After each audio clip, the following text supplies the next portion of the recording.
Good morning class 8 आज हम English grammar पढ़ेंगे बेटा। इंग्लिश ग्रामर का चैप्टर नंबर 6 होगा active and passive voice.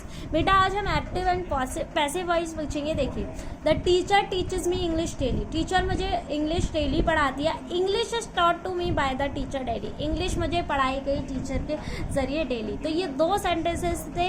A part हमारा एक्टिव का था एंड बी पार्ट हमारा पैसिव का था। बेटा चेंजेस जब हमें पैसिव वॉइस में बनाना होता है तो क्या करते हैं, जो सब्जेक्ट होता है वो बाय प्लस डूअर हो जाता है और पैसिव के लिए ऑब्जेक्ट हो जाता है। क्लियर? देखिए टेंसेस को कैसे चेंज करते हैं। सिंपल प्रेजेंट होता है तो वर्ब में बेस लगा देते हैं प्लस एस, या फिर ईएस में वर्ब प्लस बेस लगा देते हैं। पैसिव वॉइस में चेंज करते हैं तो इज आर एम और पीपी लगा देते हैं। पीपी का मतलब है यहाँ पे पास्ट की जो पार्टिसिपल है। बेटा ये वाली जो एक्सरसाइज है इसको लर्न कीजिए, टेबल है इसको लर्न कर लीजिएगा। ठीक है, ये जो सेंटेंसेज होते हैं उनको किस तरह से चेंज करना है, एक्टिव वॉइस में क्या बनता है और पैसिव वॉइस में क्या बनता है, ये एक्सरसाइज उस बेस पर हो जाएगी। अब ये हमारे क्वेश्चन है बेटा, when do we use transitive verb. हम ट्रांजिटिव वर्ब का यूज कब करते हैं, जब स्ट्रेस दिया जाता है सब्जेक्ट पे, ऑब्जेक्टिव पे, या दोनों पे, या दोनों में से किसी पर भी नहीं। बेटा हमारा आंसर होगा बोथ, जब दोनों पे स्ट्रेस दिया जाए। She will cook the food, इसका पैसिव वॉइस बनाना है तो ऑब्जेक्ट पहले आ जाएगा। द फूड विल था इसलिए will be cooked bye her, the food will be cooked bye her.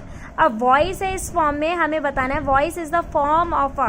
Voice क्या होती है, किसकी फॉर्म होती है बेटा, वर्ब की फॉर्म होती है। In the passive voice subject जो है वर्ब बन जाता है। Subject of the verb become sufferer because, क्योंकि स्ट्रेस जो होता है वो उस पर दिया जा रहा होता है। पैसिव वॉइस नहीं बनता, इनमें से किसका पैसिव वॉइस नहीं बनता बेटा, कभी भी पास्ट परफेक्ट कंटिन्यूअस टेंस का हमारा पैसिव वॉइस नहीं बनता। अब हमें इनको पैसिव वॉइस में चेंज करना है बेटा। Exercise 2 question number 1, the peon rang the bell. The bell rung by the peon. All the teachers admire him.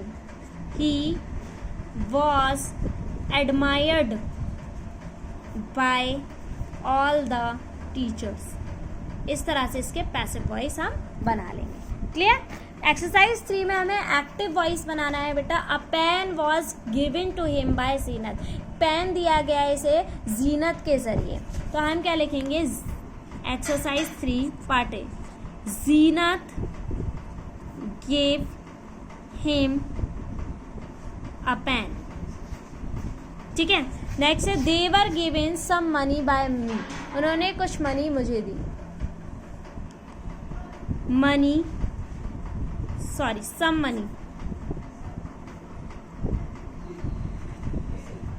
were given by them. Clear? इस तरह से हम इस एक्सरसाइज को चैप्टर को करेंगे। चैप्टर हमारा कंप्लीट होता है बेटा। Thank you.